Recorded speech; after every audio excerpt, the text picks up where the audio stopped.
Allahu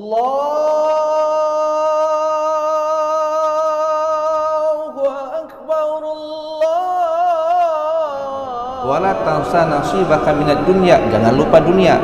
Jadi jangan dibalik, jangan dunia dulu yang kita cari. Takutnya ketenangan di dunia, kenyamanan kehidupan di dunia menyebabkan disorientasi terhadap kehidupan akhirat. Kalau kita cari dunia, akhirat tidak kita dapat. Tapi kalau kita orientasinya akhirat, dunia akan kita dapat.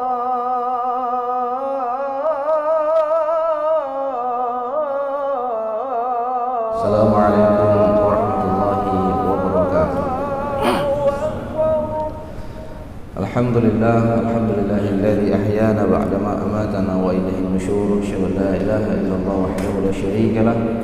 وأشهد أن سيدنا ونبينا محمد صلى الله عليه وسلم. اللهم لا علم لنا إلا ما علمتنا إنك أنت العليم الحكيم وتب علينا إنك أنت التواب الرحيم. رب اشرح لي صدري ويسر لي أمري واحلل عقدة من لساني يفقهوا قولي.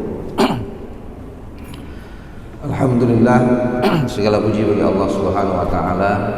Allah masih menganugerahkan nikmat yang cukup banyak kepada kita semua. Nikmat kesehatan, nikmat keimanan, dan kita hadir pada subuh yang mulia ini di dalam masjid yang mulia ini melakukan sholat subuh berjamaah. Kita berdoa kepada Allah semoga semua amal ibadah yang kita lakukan diterima di sisi Allah Subhanahu wa taala. Kaum muslimin sidang jamaah sholat subuh yang dimuliakan oleh Allah, terkait dengan masalah nikmat ini saya teringat dengan sebuah kisah yang itu juga dulu pernah kita ceritakan di sini. Ada seorang sahabat yang ketika melakukan tawaf itu doanya hanya satu, Allahumma ja'alni minal qalil, Allahumma ja'alni minal qalil, Allahumma ja'alni minal qalil. Ya Allah, jadikanlah aku dari golongan yang sedikit. Mungkin kita yang hadir dalam majelis subuh hari ini pernah melakukan tawaf, apakah umroh ataupun haji, tawaf sunat ataupun tawaf wajib. Itu doanya ketika melakukan tawaf mungkin terlalu banyak. Putaran pertama berbeda dengan putaran kedua berbeda dengan putaran ketiga. Yang belum punya istri minta ada istri, yang belum punya anak minta punya anak, yang belum punya jabatan ingin punya jabatan, yang ikut pilkada ingin dipilih, banyak doanya. Tapi sahabat ini doanya hanya satu, Allahumma ja'alni minal qalil, Allahumma ja'alni minal qalil, Allahumma ja'alni minal qalil. Ya Allah, jadikanlah aku dari golongan yang sedikit. Hal ini kemudian didengar oleh Umar bin Khattab, doanya itu didengar, dan Umar bin Khattab berada pada waktu itu sedang tawaf bersamanya. Setelah selesai tawaf dipanggil sama Umar, wahai pemuda, kenapa engkau ingin dimasukkan ke dalam golongan yang sedikit? Maka pemuda ini mengatakan, wahai Umar, bukankah Allah Subhanahu wa taala di dalam Al-Qur'an mengatakan wa qalilum min ibadiyasy syakur? Sedikit sekali orang-orang yang pandai mensyukuri nikmat Allah. Maka aku berdoa kepada Allah, mudah-mudahan aku masuk dalam golongan yang sedikit ini. Mudah-mudahan kita yang hadir di sini termasuk golongan yang sedikit yang pandai mensyukuri nikmat Allah, sehingga berlaku apa yang Allah katakan, la in syakartum la azidannakum wa la in kafartum inna adzabi lasyadid. Kalau kamu pandai mensyukuri nikmatku, maka ku tambah nikmat itu. Ketika Allah tambahkan rezeki, tambahkan sujud, tambahkan kebaikan dan kesolehan kita. Ketika Allah tambah umur kita, maka mudah-mudahan umur kita menjadi umur yang barokah, panjang umurnya, banyak kebaikannya. Salawat dan salam kita selalu sajikan ke pangkuan junjungan kita, baginda Nabi besar Muhammad sallallahu alaihi wasallam. Kaum muslimin sidang jamaah salat subuh yang dimuliakan oleh Allah, para pendengar Baitul Rahman dan RRI yang dirahmati oleh Allah Subhanahu wa taala. Subuh ini kita akan mulai dengan firman Allah Subhanahu wa taala dalam surah Yunus ayat 7 sampai 8. Innal ladzina la yarjuna liqa'ana wa radu bil hayatid dunya wa tma'annu biha wal ladzina hum an ayatina ghafilun ulaika ma'wahumun nar bima kanu yaksibun. Allah Subhanahu wa taala mengatakan, sesungguhnya orang-orang yang tidak mengharapkan ataupun tidak percaya pertemuan dengan Rabb, dengan Allah Subhanahu wa taala, lalu mereka merasa puas dengan kehidupan dunia, waradu bil hayatid dunya, watma'annu biha, lalu mereka merasa tentram dengan apa yang sudah mereka dapatkan dalam kehidupan dunia. Walladzina hum an ayatina ghafilun, lalu mereka kemudian lalai dari ayat-ayat kami. Maka terhadap orang-orang yang seperti ini Allah katakan ulaika ma'wahumun nar bima kanu yaksibun, maka nantinya mereka akan ditempatkan di dalam neraka terhadap apa yang telah mereka lakukan, terhadap apa yang telah mereka dedikasikan dalam kehidupan dunia. Jamaah yang dimuliakan oleh Allah Subhanahu wa taala, dalam ayat yang lain Allah katakan, "Man kana yarju liqa'a rabbih falyamal 'amalan shalihan." Barang siapa yang mengharapkan pertemuan dengan Allah Subhanahu wa taala, maka hendaknya dia melakukan amal soleh. Ayat ini jamaah yang dimuliakan oleh Allah, yang pertama di dalam surah Yunus ayat 7 sampai 8, ini menjelaskan tentang orang yang tidak punya orientasi kehidupan akhirat, sehingga dia merasa tenang dengan kehidupan dunia, dia merasa bahagia hanya sebatas di dunia, lalu dampaknya adalah dia melupakan ayat-ayat kami. Nah, jemaah yang dimuliakan oleh Allah Subhanahu wa taala, karena kemudian dia sudah melupakan ayat-ayat kami, maka lupa dia untuk melakukan kewajiban dia kepada Allah Subhanahu wa taala. Maka kemudian terhadap orang-orang yang seperti ini Allah katakan ulaika ma'wahum nar, mereka akan dimasukkan ke dalam neraka terhadap apa yang telah mereka lakukan. Jemaah yang dimuliakan oleh Allah Subhanahu wa taala, apa yang ingin saya sampaikan bahwa kehidupan dunia ini bisa membuat kita disorientasi. Maka di dalam Al-Quran Allah mengatakan wabtaghi fima ataakallah daral akhirah. Yang disuruh pertama orientasi kehidupan kita adalah mencari akhirat. Wala tansa nasibaka minad dunya, jangan lupa dunia. Jadi jangan dibalik, jangan dunia dulu yang kita cari. Takutnya ketenangan di dunia, kenyamanan kehidupan di dunia menyebabkan disorientasi terhadap kehidupan akhirat. Kalau kita cari dunia, akhirat tidak kita dapat. Tapi kalau kita orientasinya akhirat, dunia akan kita raih. Maka jemaah yang dimuliakan oleh Allah, di dalam Al-Quran juga Allah katakan wal akhiratu khairul laka minal ula. Akhirat itu orientasi utama kita. Lalu kemudian Rasulullah juga mengingatkan kita, orang yang cerdas, al-kaisu man dana nafsahu wa amala lima ba'dal maut. Orang yang cerdas itu adalah orang yang menjadikan orientasi kehidupan pasca kematian itu lebih utama dibandingkan kehidupan dia di atas dunia. Maka jemaah yang dimuliakan oleh Allah Subhanahu wa taala, kehidupan dunia ini sementara, akhirat itu selamanya. Kita akan berada pada satu titik yang bernama kematian. Nah, ketika kita mati, maka jemaah yang dimuliakan oleh Allah Subhanahu wa taala, semua kehidupan dunia ini akan kita tinggalkan. Harta yang kita miliki akan kita warisi, jabatan yang kita tinggalkan akan diganti oleh orang lain. Maka jemaah yang dimuliakan oleh Allah, dalam kaitan hal ini, ketika kita terlahir ke atas dunia, kita akan meninggal pada satu hari nanti.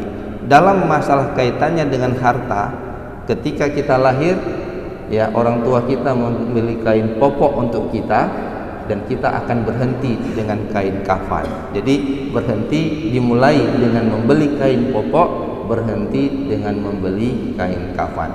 Maka jemaah yang dimuliakan oleh Allah Subhanahu wa taala, inilah yang kemudian menjadi salah satu dari falsafah ekonomi Islam. Ini yang sebenarnya ingin saya jelaskan dalam beberapa pertemuan yang akan datang, bahwa dalam kehidupan kita di atas dunia, kita tidak akan bisa terlepas untuk mencari harta, untuk mencari pendapatan yang kemudian kita gunakan untuk tetap eksis dalam kehidupan dunia ini. Tapi ingat bahwa kerja yang kita lakukan, pendapatan yang kita cari, aset yang kita tumbuhkan dalam kehidupan kita, itu bukan untuk kehidupan dunia. Tapi bagaimana semua aset, bagaimana semua harta itu bisa bekerja untuk membahagiakan kehidupan akhirat kita tanpa meninggalkan kehidupan dunia. Maka jemaah yang dimuliakan oleh Allah, falsafah ekonomi Islam yang pertama sekali terkait dengan masalah harta, bahwa harta itu milik Allah Subhanahu wa taala.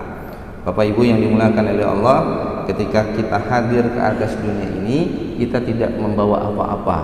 Tidak ada anak yang terlahir ketika dia lahir dari rahim ibunya dia membawa harta. Dia tidak pernah dikenal, Pak. Sehingga ada sebuah mahfuzat, waladatka ummuka ya abna adam bagian wan nasu haulaka yadhakuna surura ihris ala amalin takunu bi idza yabquna haulaka dhahikan masrura. Kamu dilahirkan oleh ibumu dalam keadaan menangis. Siapa yang tertawa, siapa yang tersenyum? Ayah, abang, kakek, pakcik bahagia dengan kehadiran si bayi. Tapi si bayi tetap dalam keadaan menangis. Ihris ala amalin takunu bi idza. Buatlah pekerjaan, buatlah amal yang kemudian bisa membolak-balikkan keadaan. Ya bekuna haulaka dhahikan masrura. Ketika kamu meninggal dunia, terbalik, kamu tersenyum berhadapan dengan Allah. Orang yang kamu tinggalkan menangisi kepergianmu. Maka jemaah yang dimuliakan oleh Allah Subhanahu wa taala, terkait dengan masalah harta ini, jemaah yang dimuliakan oleh Allah, harta ini adalah milik Allah Subhanahu wa taala yang diistikhlafkan kepada kita, dikuasakan kepada kita untuk mengelolanya. Jadi harta itu bukan milik kita. Allah Subhanahu wa taala mengatakan, walillahi mulkus samawati wal ard wallahu ala kulli syai'in qadir. Dan milik Allah Subhanahu wa taala kerajaan langit dan bumi, dan Allah Maha Kuasa atas segala sesuatu. Maka jemaah yang dimuliakan oleh Allah, harta yang kita punya itu sebenarnya bukan milik kita, milik Allah yang dititipkan kepada kita. Tapi juga Rasulullah mengatakan, harta yang sebenarnya yang kamu miliki itu hanya ada dua. Yang pertama yang kamu makan, yang kamu pakai sekarang, dan yang kedua yang kamu infakkan dan sedekahkan. Yang kamu pakai sekarang itulah yang kamu nikmati di dunia. Yang kamu infakkan dan kamu sedekahkan itulah harta yang akan membela kamu nanti di yaumil qiyamah. Sedangkan harta kita sekarang jemaah yang dimuliakan oleh Allah ada deposito, kemudian ada tabungan, ada emas yang disimpan, ada aset tanah, aset rumah sewa dan seterusnya. Itu sebenarnya bukan harta kita. Kalau kita pulang dari masjid ini meninggal dunia, itu menjadi harta warisan yang diwarisi untuk keluarga kita. Maka jemaah yang dimuliakan oleh Allah Subhanahu wa taala, karena kita meyakini bahwa harta itu milik Allah, maka ada konsekuensinya. Konsekuensi yang pertama adalah karena itu harta Allah, maka carilah harta itu sesuai dengan aturan yang Allah tetapkan.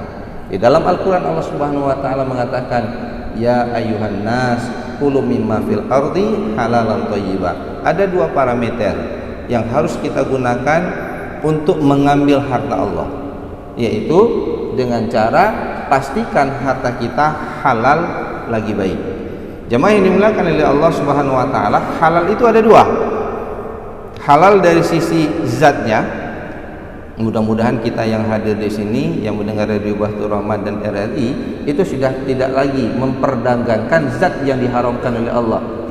Tidak ada di antara kita yang memperdagangkan makanan ataupun zat yang haram seperti babi, minuman keras dan lain-lain. Kemudian yang kedua, kalau halal dari sisi zatnya sudah kita pastikan, yang kedua, yang ini kemungkinan kita bisa tanpa terasa melakukannya. Apa dia cara mendapatkannya? Maka jemaah yang dimuliakan oleh Allah Subhanahu wa taala, untuk cara ini kita sudah banyak sekali membahas di masjid ini, tapi saya hanya ingin meng-highlight, mengulang kaji secara cepat. Yang pertama, jemaah yang dimuliakan oleh Allah Subhanahu wa taala, cara yang kita dapatkan yang tidak sesuai dengan Al-Qur'an, dengan apa yang digariskan oleh Rasulullah sallallahu alaihi wasallam, yang pertama yang harus kita tinggalkan, jangan berlaku curang. Wailul lil mutaffifin, curang dalam takaran dan timbangan. Curang dalam takaran dan timbangan ini bukan hanya sesuatu yang bisa ditimbang, tapi juga dalam kebijakan. Kalau dalam timbangan bagi para pedagang, menimbang gula misalnya yang paling sederhana atau menimbang minyak, itu alat ukurnya tidak sama. Tapi yang lebih berat lagi adalah tidak adil dalam kebijakan. Yang satu boleh, yang satu tidak boleh. Bukan karena menggunakan standar yang sama, standarnya tidak benar. Yang satu boleh, kenapa boleh? Karena dia asolo. keluarga saya satu kampung dengan saya, yang satu nggak boleh karena saya nggak kenal sama dia, standarnya tidak sama. Itu berhati-hati terhadap hal yang seperti ini. Akan ditanya, wailul lil mutaffifin, curang dalam takaran dan timbangan, curang dalam menentukan kebijakan, memihak ke sebelah tanpa ada alasan yang patut digunakan. Maka jemaah yang dimuliakan oleh Allah, jangan pernah curang. Kemudian yang kedua, jangan terlibat dengan perjudian, judi online dan seterusnya.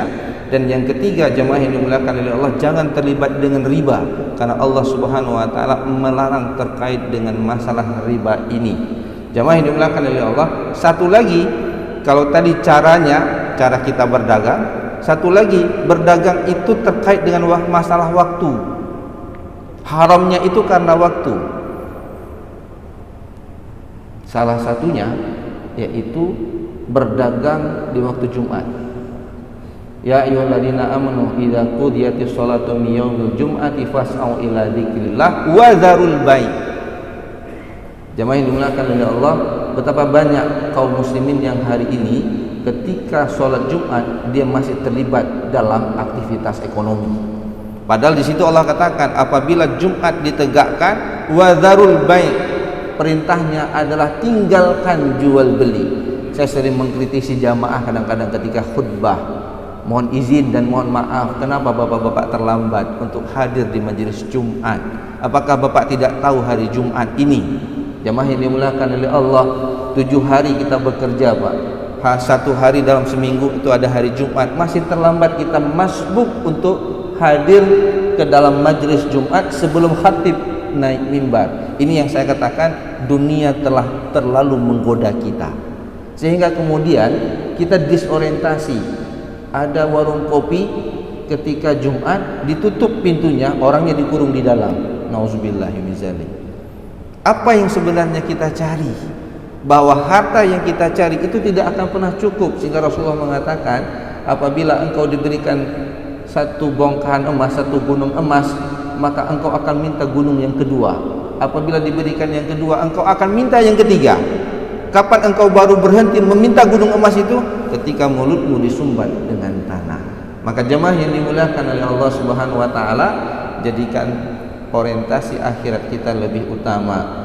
Ketika Allah katakan itu tidak boleh, tinggalkan, karena harta itu milik Allah. Allah punya cara untuk menghadirkan harta itu kepada kita.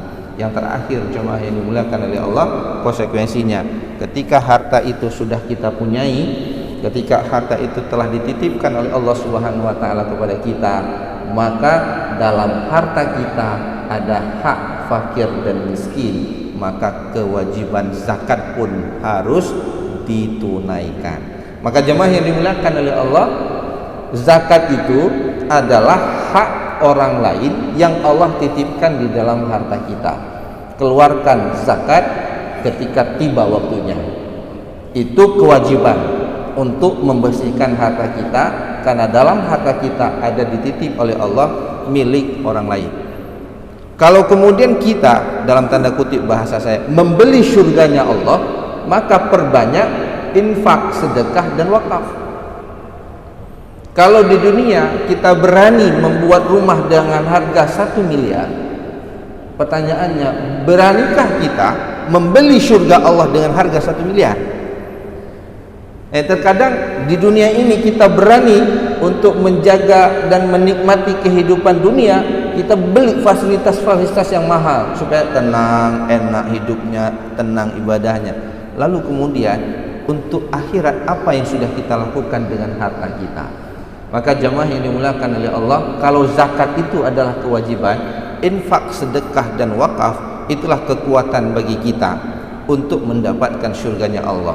Sampai kemudian Rasulullah berpesan kepada Aisyah, wahai Aisyah, bersedekahlah walau dengan sebiji kurma, karena sedekah sebiji kurma ini akan menghijab api neraka. Maka jemaah yang dimuliakan oleh Allah Subhanahu wa taala, mari kita gunakan aset yang Allah titipkan, nikmat yang Allah berikan. Pastikan cara kita mendapatkannya secara benar. Lalu kemudian ketika itu diamanahkan kepada kita, mari kita berbagi kepada orang yang membutuhkan. yang kita bagi itulah yang akan nantinya kita dulang di yaumil qiyamah. Jadi hari ini kita baru satu membahas falsafah daripada ekonomi Islam, bahwa harta itu adalah milik Allah. Karena dia milik Allah, cari sesuai dengan apa yang diinginkan oleh Allah, lalu salurkan sesuai dengan apa yang diwajibkan oleh Allah Subhanahu wa taala. Mudah-mudahan harta itu membawa nikmat di dunia dan menggaransi kita untuk mendapatkan kenikmatan di yaumil qiyamah. Jangan terbalik. Di dunia pun kita sudah susah, terlalu banyak harta, takut diperiksa sama pajak, takut diperiksa sama KPK karena hartanya tak jelas. Di dunia ini udah gak tenang. Kalau di dunia kita sudah gak tenang dengan harta yang kita miliki, bagaimana ketika nanti Allah akan periksa kita di yaumil qiyamah? Mudah-mudahan Allah Subhanahu wa taala ketika memberikan nikmat kepada kita, nikmat yang membawa kebahagiaan di dunia dan di akhirat, yang kita berharap untuk bertemu dengan Allah di dalam indahnya taman syurga, bukan orang-orang yang kemudian takut untuk bertemu dengan Allah karena terlalu menikmati dunia, karena terlalu senang dengan kehidupan dunia, akhirnya dia menghalalkan segala cara untuk mendapatkan dunia, dia lupa dengan Allah, dia lupa dengan pertanggungjawaban. Ini yang terjadi sama Qarun, Haman, dan Firaun. Mudah-mudahan kita tidak menjadi orang yang seperti itu, karena Al-Quran sudah menjelaskan banyak hal. Jadilah kita hamba Allah yang ketika nikmat bertambah, sujud bertambah. Ketika nikmat bertambah, syukur bertambah, amal soleh juga bertambah. Ketika harta kita bertambah, banyak orang yang kemudian mendapatkan nikmat dari harta yang kita miliki. Hadanallahu wa iyyakum ajma'in. Wallahu muwaffiq ila aqwamit thoriq. Assalamualaikum warahmatullahi wabarakatuh. وصل وسلم على سيدنا محمد في النبيين وصل وسلم على سيدنا محمد في المرسلين وصل وسلم على سيدنا محمد في الملأ الأعلى إلى يوم الدين وصل وسلم على سيدنا محمد وعلى آله وصحبه أجمعين.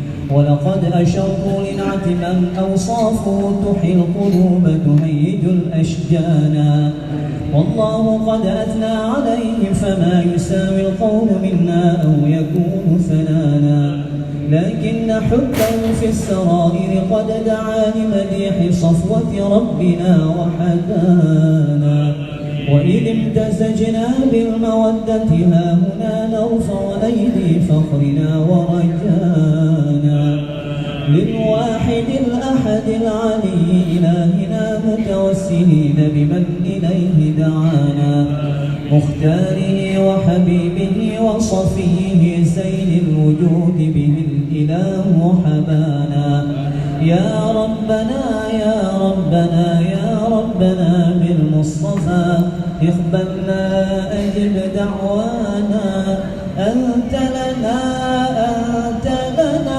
يا ذخرنا في هذه الدنيا وفي أخرانا أصلح لنا الأحوال واغفر ذنبنا ولا تؤاخذ رب إن أخطانا واسلك بنا في نهج طه المصطفى ثبت على قدم الحبيب خطانا أرنا بفضل منك طلعة أحمد في بهجة عين الرضا ترانا واربط به في كل حال حبلنا وحبال من ودى ومن والانا والمحسنين ومن أجاب نداءنا وذوي الحقوق وطالبا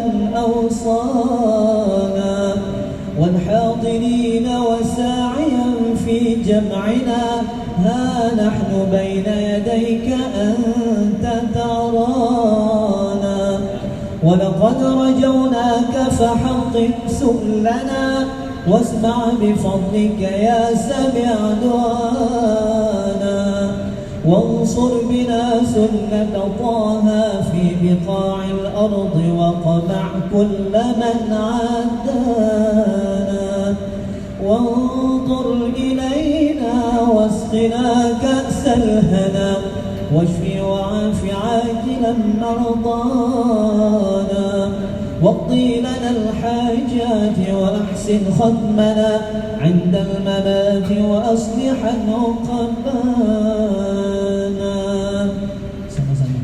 يا ربي واجمعنا وأحبابا لنا في ذلك الفردوس يا رجوان.